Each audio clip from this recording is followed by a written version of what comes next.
Jay here, Stretford Paddock. This is the Paper Talk. As you can see, we're in the studio. We are live. So get involved in the chat. So my voice is going. Oh, still not recovered from last week. Get involved in the chat, and the comments are going to be talking about all the latest Manchester United news. There's loads of news to get into. Loads of transfer rumours, reports, stories. Some of them have a little bit more weight than others. Some of them we kind of know, and we're sort of waiting for updates and getting little bits of information as to how certain deals might look if they do happen. Other ones are a bit more fresh, shall we say. Loads of people in the chat already, loads of people in the comments. Make sure you hit that like button. Rami Helmi says, Jay spends way too much time on his hair, to be honest. It's unprofessional. That's a fair comment. Patrick Mulford, Maz Mustafa, BMW Racing, 1974, Maurice Marshall, Ross Murphy, Harry Potter, Heaven Soul, all the usual suspects in the chat, and some new ones as well. All of you lovely people, please hit that like button. Right, what's first on the agenda then? Should we talk about Marcus Rashford? Yes, Marcus Rashford. This is a story that was doing the rounds yesterday, but I'm going to get into it because it leads on to other stories as well. It says that Marcus Rashford here in the Mirror, I think this is it. This go Dave, who's done this one, Dave McDonald, says Marcus Rashford says, sorry, just scroll down a little bit. So go back up to, yeah, accepts he will never play for Manchester United again. There were lots of stories doing the rounds about this yesterday. Marcus Rashford basically saying that, you know, intimidating that he's not going to be coming back to Manchester United while Ruben Amorim's there. Says here, Marcus Rashford has accepted that he will never play for United again. Rashford on loan at Villa until the end of the season knows he has no future at United while Ruben Amorim is in charge, and he's therefore plotting his next career move. I don't think anyone is too surprised by this. Listen, Ruben Amorim made a big call when he allowed Marcus Rashford to go on loan at Aston Villa, but it was a call that he felt he had to make. Marcus Rashford obviously dropped from the squad for the Manchester derby. Him and Garnacho were dropped from the squad. Now, Garnacho obviously responded in a way that Ruben Amorim was happy with, because Garnacho's more or less played every game since then. Marcus Rashford hasn't. Doesn't seem as though Marcus Rashford did or was willing to do what Ruben Amorim wanted him to do. It became blindingly obvious when Marcus Rashford wasn't even in the squad for a lot of games. I think he was on the squad maybe for the Newcastle game because we were short of numbers. But it was a weird situation because you had Ruben Amorim saying that Marcus Rashford, you know, was basically still had a future at United if he did, you know, if he could do things that he wanted him to do, or if he did things that were necessary to be a Manchester United player. He wasn't closing the door on Rashford coming back into the squad, but he never picked him. So you're thinking, well, did Marcus just down tools? Was this a case of he just refused to do what Ruben Amorim did? Or did Ruben Amorim in his mind just think, look, I'm done with you. I want rid of you regardless? We're not quite sure. I think it's probably more a case of Ruben Amorim felt that it was better if Marcus Rashford was just moved on, and Marcus Rashford probably agreed with that. If you've got a manager that doesn't really want you there, or if you've got a player there who isn't doing the things you need them to do in training, then it's best for all concerned if you move on. And it's best for all concerned if you move on permanently. I know it was a loan move, but is there a future at Manchester United for Marcus Rashford? Can he come back after his Aston Villa spell and be like, you know, okay, let's be Bezies again, Ruben, I'm sorry, all is forgiven? Or you know, will Ruben Amorim be like, I'm sorry, Marcus, all is forgiven? I just don't see it happening. I really don't. And I think that despite the fact we haven't had enough goals this season, and despite the fact that Marcus Rashford is someone who will get you goals even when he's not at the top of his game, I think he, you know, historically or even this season, he scores goals. It was the right move and it had to be done. And I think the right move is for Marcus Rashford to move over, or to either stay at Villa permanently or to go somewhere else on a permanent move, get some money in, and then we can reinvest it in the squad. Let me know what you think. Give me your shout. Let's get into some of the comments. Edward Lyons says, Jay, what's the weather like? It's good. I've not done a weather update for a while. I'm slacking out. The weather outside, I think it's pretty mild. Yeah, a little bit of sun there creeping through. Hugh Honey says, Rashford wants Champions League football and won't lower his wages, so I don't see him going, says Hugh. Ewan Uzami says, just watch Stick to Football, and Carragher made a bet with Neville that United would finish 17th. How depressing. Probably on course for that, the way things are going. Jeremy Young said, morning Jay, haven't made one of these in a long time. Good to see you. I'm glad you made it. Harry Potter says, will be funny when he signs for a club with no Champions League. Listen, Marcus Rashford's more or less, you know, persona non grata at the minute, innit, with United fans. Everyone just had enough of him. A bit annoyed at what's happened with him and the manager. Sided with Ruben Amorim, which I get. I completely sympathise with that, and I have too. I think that Ruben Amorim made the right decision. But it is sad to see the way Marcus Rashford's United career has ended, or it looks like it's ended. This was a player who, when he burst onto the scene, promised so much those 2 goals on his debut against Midtjylland. I was at that game, the Europa League. The 2 goals against Arsenal, the winner at the Etihad. We all loved him. We all thought we've got a future star here. And then he had some decent seasons, 20 plus goals and all the rest of it, 30 plus goals, or 30 goals I should say. But overall, it just feels like from that bright start, that bright spark that we had when he first burst onto the scene, even though we had some good seasons out of Marcus Rashford, maybe there's a sense that it could have been a little bit better overall. Certainly, I thought by the time he was 27, he'd be playing regularly for Manchester United. I didn't think he'd be at Aston Villa. And I don't think anyone can argue that, despite the fact Villa are above us in the Champions League and all the rest of it, I don't think if your career's going really well at United, you end up at Aston Villa. I just don't think that happens. So it is sad to see.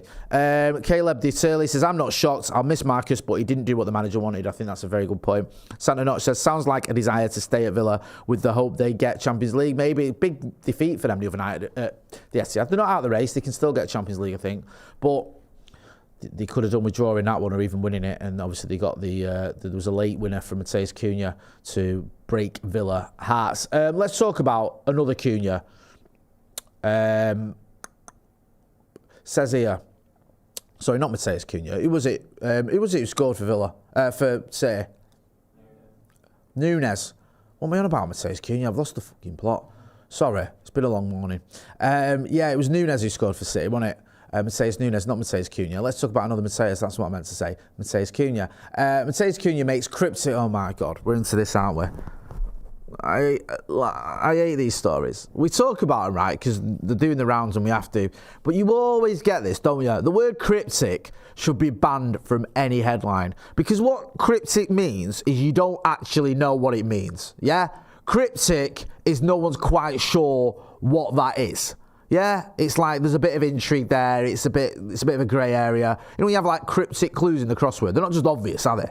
So it says here, Matheus Cunha makes cryptic social media post as Man United close on agreement for 62.5 million Wolves forward.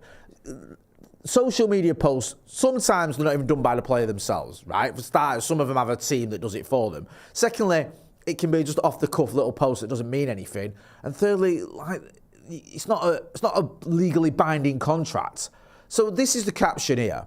It says, Cunha's posted, let's work, shall we? Too much conversation while he's in the gym. What's that mean? It means nothing. Yeah? That literally means nout. Now you might argue, well, come on, Jay, too much conversation. That's obviously a reference to the Manchester United rumours that he's not happy about. That means he's not going to go to Manchester United. What? Or it could mean too much conversation. People in the gym are just chatting. Let's get on with it. You don't know. It's just nonsensical. Mark Platinum Bridge says, saw Jay get on the tram, Wolf of Wharfside. That was a pun last night. Producer Ben doing God's work there with that pun. Wolf of Wharfside. Yeah, I don't put much into these cryptic clues at all, these cryptic social media posts. We had them all the time. Do you remember when Paul Pogba used to do them? And people used to go, oh, Pogba, you know, rattles United fans with cryptic post or whatever. And it'd be like, Jesse Lingard posts cryptic clue on social media to anger United fans, or, you know, twisting transfer saga as certain player post cryptic post on Instagram or whatever. Actually, they don't tell you anything. Like the latest rumours and reports are that Matheus Cunha is on United's radar. We are willing to pay the 62.5 million. We are speaking to the player, and it looks like the terms are more or less agreed, or there's going to be, you know, there's a sort of common ground that terms can be agreed. The manager wants him. The player's open to a move. That's where we're at. I don't think these cryptic posts mean anything. Lee Lally says, Jamie Vardy in for a year to coach the young guns. Not for me. 54 Dunk says, Jay, did you guys figure out the back of Asda location for the Big Joe Rumble? Paul Ladd looked very confused last night. There was all sorts going on last night. Someone was saying about fighting Joe Smith in Asda, at the back of Asda. I don't know what all that was about, to be honest with you. Melissa Pritchard says, with the speaking emojis above their heads, don't think it's anything to do with United. Yeah, they always do like this. There's emojis, the speaking emojis above Cunha, but there's like emojis are in it as well in all these posts. And then people try and decipher them. Say, what does this actually mean? What, if we look at it, it means this, that, and the other. It's meaningless. It absolutely does my head in. Kevin Aitchison says, when is part 2 of your Ahmed interview coming out? we're involved in some legal wranglings at the minute. We're just trying to get the final edit approved for my exclusive interview with Ahmad. Yes, if you missed it, then it should be available on Spotify very soon. Zinc update says, what do you think about Cunha attitude on the pitch? Jay, he has been a little bit problematic, hasn't he? If we're being honest, Mateus Cunha, he's got himself in a little bit of bother now and again on the pitch and even off the pitch. But I like a bit of ag now and again from the players. I like a player who's got a bit of an edge to him. He's an entertainer and he's got good end products as well. So for me, I'm all about this transfer. I hope it happens and I'll be gutted if it doesn't. I mean, I'm kind of getting to the stage where I went through, it's like the 5 stages of grief. Is it 5 stages of grief? Or is it 6? 5 sounds right. 5? Is it 5 stages of grief? Let me know in the chat in the comments. But it's like, I go through that with transfers where we'll link with a player and I think, what? Not bothered about him, barely heard of him or whatever, or don't think much of him. Then those rumours gather momentum. So you start looking at that player a little bit more closely and you go, okay, yeah, might be something there, might be something in this lad. Yeah, quite like him, yeah. Would be a decent signing. Then it looks like we're going to get him. So you get all giddy. You're like, yeah, do you know what? I can picture him at Old Trafford now. I can picture him in this team. Works perfectly in this system. Yeah, it'd be great. All the rest of it. You get there giddy. Then we don't get him. And then you fume him. And then you try and act like you weren't bothered after all. Rami Hemi says, the 6th stage of grief is fighting someone behind Asda. It's closure, then a clobbering. This Joe Smith fighting Asda thing, he's taking over the channel. It needs to stop. Flash Far says, we need depth in the wing-backs. Ahmad can be the starting right wing-back with Dorgu being the sub, but who should be the starting left wing-back with potentially Amas as a sub? Good question, that. Yep, that could work. I mean, it'll be interesting to see what happens with Ahmad when he comes back. Is he going to be a wing-back? Is he going to be a number 10? Where's his preferred position going to be? He played well in both positions, to be fair. He did really well as a wing-back. You remember the Everton game in particular, I thought he played well. But then as a number 10, you saw him like at the Etihad, where he was in that role. Like he's obviously great in both positions, so it's interesting. It'll be interesting to see where he ends up. I certainly think he'll be in the starting 11. I'll just be curious as to how Ruben Amorim fits him in there. Ali says, so how tall is Jay? 6 foot. About that, yeah. I think I'm just under 6 foot. I know that sounds a bit like, well, you're 5'11", aren't you? But I'm like almost 6 foot, which, yeah, 5'11 and a half, whatever it is. Let's talk about other rumours that were doing the rounds this morning. Here's another one that you can file under things that won't be happening. Do you know that, what is it, that tweet they always say in it? It's like, of all the things that didn't happen, this didn't happen the most. Of all the things that won't be happening, this won't happen the most, right? But we'll talk about it because it's in the newspapers, and this is the paper talks. What we do, we talk about what's in the papers about Manchester United. It's just what we've always done, been doing it for years. Manchester United are among a host of clubs monitoring James McAtee's situation as the Manchester City starlet approaches the final year of his contract. McAtee, 22, is considering his future at City, despite boss Pep Guardiola wanting to keep him. Right. So I think he's got a year left on his deal. Yeah, that's what he says. I don't know. I think he just said it. Looks like City are going to bring in the likes of Wirtz and the likes of Morgan Gibbs-White as well. So potentially McAtee won't be needed there or won't get as many opportunities. So he could be looking to move on. Leverkusen and Forest are both interested in McAtee, according to this report, as a replacement for those respective midfielders that I just mentioned, Florian Wirtz and Morgan Gibbs-White. United, Newcastle and Milan have also been named among the clubs keeping tabs on his situation. I don't think we are. I doubt it. I know he's from Salford. I mean, look, McAtee's a very good player. If United could get him, I don't think anyone would be moaning about that. Are City going to let him come to Manchester United? No. Now, City and United don't sell players to each other. The only reason Tevez went to City was because his contract had ended. Like, he was a loan deal. He was like that third-party ownership. He technically didn't belong to Manchester United, so he could go wherever he wanted. And he chose to go to Manchester City because they offered him more money. Now, with McAtee, if he's got a year left on his deal, City are either going to probably try and extend that if they can, or they might try and cash in on him and get some money for him. But if they do sell him, if they do cash in on him and get some money for him, then they're not going to sell him to Manchester United. That is not going to happen. And if they do feel like if he's going to wait till his contract runs out and then move to United, then the chances are they won't let him do that. They'll just sell him. So I just don't see it happen. I don't see it happen at all. And I don't really see United being heavily linked with him. I think there's like that sort of feels a little bit like monitoring the situation. It's always that loose base story in it. Like United are looking at him. Yes, he's a good player. Yes, he's from like this area as well. I'm sure in an ideal situation, United would happily have him in the squad. Good talented youngster, but you're not going to get him. So why bother even trying to? Philip Collier says, what if we wear a disguise for the negotiations? That's a very good idea. Do you remember when we sent them imposters? Or we didn't send them. Them imposters turned up for the Ander Herrera negotiations. It was like 5 people that aren't even from United have tried to enter the negotiations. That was what a time to be alive. Akash Cases, to be fair, James Ducker said United are interested in McAtee. That's from James Ducker. I think that story is from the Telegraph. Now, I get it. It's in the Telegraph, it's in the Mirror. I just don't think City will let it happen. United could be interested in him all they want. I do not see a situation where where McAtee, getting confused then, where McAtee leaves City and ends up at United. I don't see it happening. I don't. Get involved in the chat in the comments. Do you? Do you think we can get him? I don't. I might be wrong. Just Ash and Stuff says, you look good, Jay. Love that swear. Thank you. Thanks for noticing. I'd love Tar, says Protato675. Is that Jonathan Tar, the defender? Akash Cases, yeah, fair enough, Jay. Listen, I'm not, dismissing these stories completely. You always have to say there's an element of you never know with any story. I get it. Just for me, I just don't think that's one that would ever happen. It's like, City and United are a bit like City and United and Liverpool, aren't we, really? Just transfers between the clubs or players moving from one club to another. Very, very rare. And I think out of contracts is the only way it can happen. And I don't think City would let him run down his contracts if they had got any whiff of him going to Manchester United. Let's talk about Victor Osman and Liam Delap. It says here in the Manchester Evening News, United are reportedly not considering a move for Napoli centre-forward Victor Osimhen in the summer transfer window if they do not sign Liam Delap from Ipswich Town. So, even if we don't get Liam Delap, who is a former City player, of course, we will not be getting Victor Osimhen. That one isn't happening. I think I've seen this doing the rounds. I think a few people have reported this.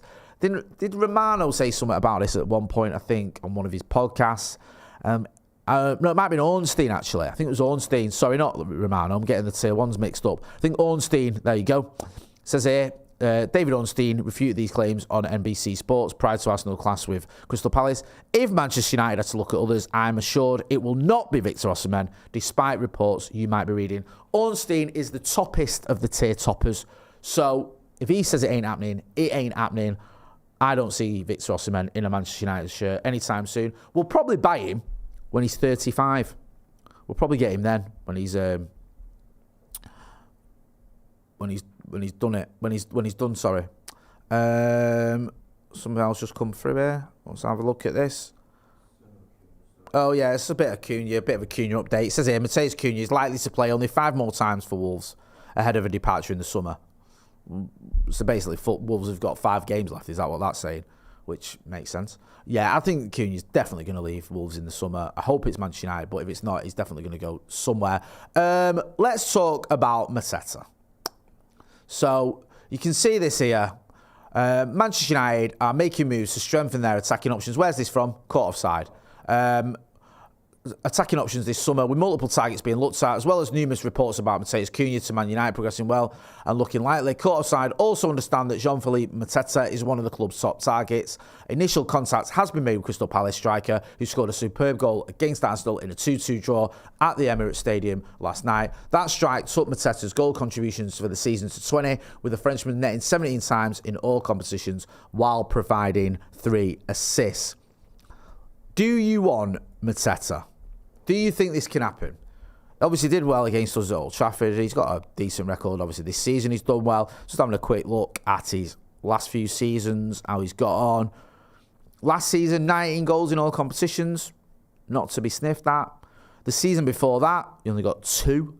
And the season before that, I think he got 5 in total. One was it? He was on loan, wasn't he, from, was it Mainz? And he got 5 in his loan, 1 in his loan spell, and then 4 in his permanent move. So this season has been the season, or last 2 seasons, I should say, where he's really kicked on. What is he, 27? He's not a youngster, but he might be a striker that's getting into the prime of his career and started banging in the goals because of that. A good player, good strong player, obviously great finishing as well. You saw that last night against Arsenal, great finish, and he has been, banging him in for a reason.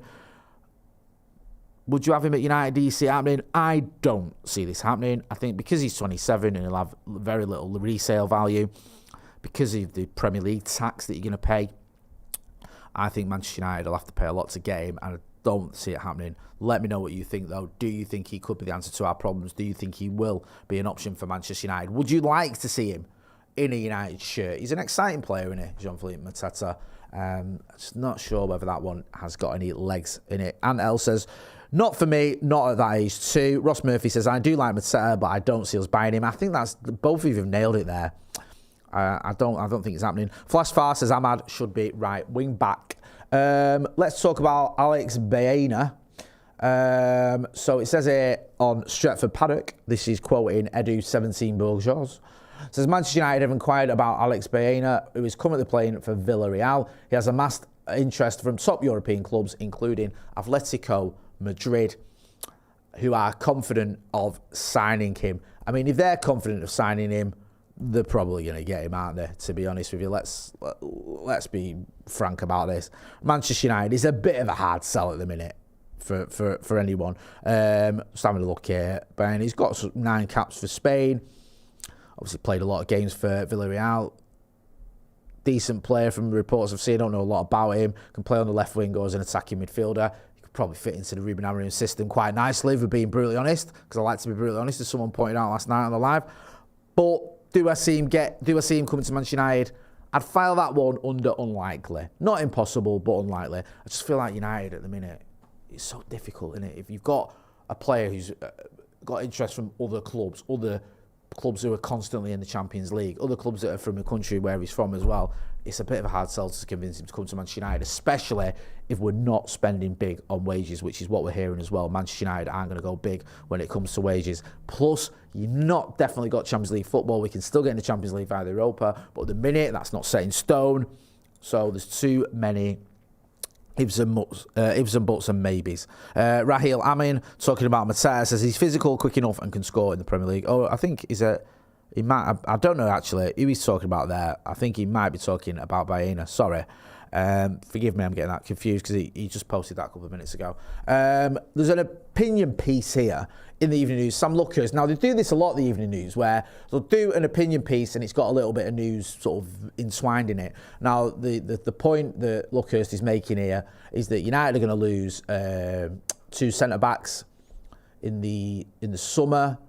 Johnny Evans is one of them, and then I think you keep going.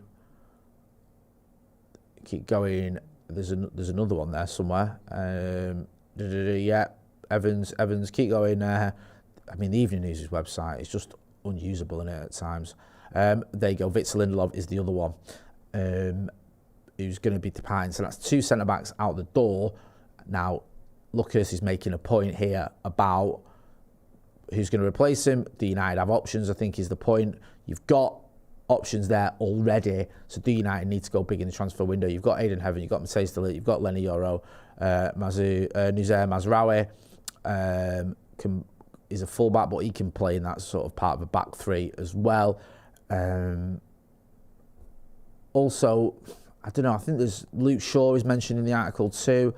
I mean, he's got a couple of years left on his deal, so I think he's going to go anywhere in the summer. There's some reports that maybe he could be out in the summer. I don't think that's going to happen. So I think Luke Shaw's probably going to stay. If he can get himself fit, it could be an option. So I don't know. I think that United will be in the market for one centre-back, I suspect, but we do have options there. The problem you've got with United has just been non-stop. It's just the injuries. I mean, even now, you're looking at it, you're thinking, I think Delap's been out for a little while, hasn't he? We saw that, we've got Martinez. I've not even mentioned Lisandro Martinez. He's someone who, if he's fit or when he's fit, you'd expect to start for Manchester United, but he's out at least for the rest of the season. We don't know, he might miss a chunk of next season as well. He probably will, to be fair. So you've got Delap, Martinez. Heaven was injured as well. He's still not fully recovered. There's a point there that Lucas is making. He says Harry Maguire had his contract extended and Tyler Fredrickson's accomplished debut would bump up United's defensive options or central defensive options to 8, with everyone fit. If Casemiro survives the summer, he's an auxiliary option. Hopefully we don't have to use Casemiro as a centre-back. I'm not too fond of that, if I'm being honest. But we've got options, is the point that Lucas making. You wonder, don't you, whether if Amarim's looking at it and he's going, I've only got a certain amount of money to spend because of PSR and all the rest of it, and also how much money's in the kit. We need a striker. We want Cunha. That's going to cost a bit of money. Probably need another wing back. Do I need to go big for a centre-back? I think we need... I'd be surprised if we didn't go for at least one centre-back, but who knows? Maybe he looks at the finances and goes, if I can turn to Fredrickson a bit more this season, if maybe someone like Godwill Kakonke could make a debut, could get involved in the first team. Maybe Aiden Heaven is, further down the line than we thought he was. He looks sort of ready for the first team, doesn't he, in the appearances we've seen. Maybe there's options there that the manager didn't fully expect earlier on this season. I don't know. Let me know what you think. Get involved in the chat in the comments. Do you think we need to go out and buy a centre-back? And if you do, who should it be? Akash K. Jay, would you be happy with Delap? Yes. I would be. I've sort of come round, as I spoke about the 5 stages of transfer grief before. At first, I was a bit lukewarm with Delap. I wanted someone who had a bit more Premier League or a bit more goal-scoring pedigree than just, a couple of seasons. But I understand he's a good up-and-coming young player, and we need a striker who can score in the Premier League. He's done that this season. People go, oh, but, he scored the same amount of goals as Rasmus Højlund, or pretty much, he scored more money than Rasmus Højlund now, I think, in the Premier League in that first season. But look, United don't have loads of money. We can't go out and spend 100 million quid on a striker. So what are your options as a striker? You either get someone in who's up and coming, or you get someone in who's past it. I'd rather get someone in who's up and coming than someone who's past it. Also, in an ideal world, and this is what I want to see happen, we go for someone like maybe a Jonathan David as well. Because I actually think United should be bringing in 2 strikers. I do. I think you should have 2 options that you can rotate, plus have Rasmus Højlund, if he is still going to stick around, which I think he will, as a backup, and Chido as well. Then, wow, all of a sudden, there's different sort of options there for the manager. He can make some changes. He can, rotate. And if we get an injury, the wheels haven't come off. You look at it in a minute, Joshua Zirkzee's not a striker and he's injured. Rasmus Højlund's confidence has completely deserted him. Chido Obi's 17 years old and he's not eligible for the Europa League, which is a great move. Who else have we got? No one. At one point, he was playing Kobe Main, who was a false 9, wasn't it? So, it's not great. Let's talk finally about a bit of news for an injury at Athletic Club. It says here, Bilbao's Oyhan Sanset has gone off injured after 80 minutes. Who were they playing last night, was it? Las Palmas. So he went off injured. He might be injured. We don't want to wish injury on anyone. But that's a bit of news there that's been doing the rounds today. We'll find out what's going on with Athletic Club and their injuries ahead of that game next week. We'll also find out what's going on with Manchester United and our injuries this week. We'll have the presser ahead of, is it Bournemouth this weekend? Ahead of the Bournemouth game. So I think that's it. That's your lot. I'm just having a look. Sorry, I was just having a look there. I was getting messages about all sorts then. Ross Murphy says, I agree, Jonathan David is free, at a good age, and he's a proven striker. Sign him up. Yes, calling on the cobby. Butter him up. I'm going to leave it there. If you've not done so already, make sure you're subscribing to the channel. I'm going to be back later on with Off the Bat, me, Howson, Joe, McCullough, together for that one. So hit like, share, and subscribe. I'm Jay Motti. This has been The Paper Talk. Thanks for watching.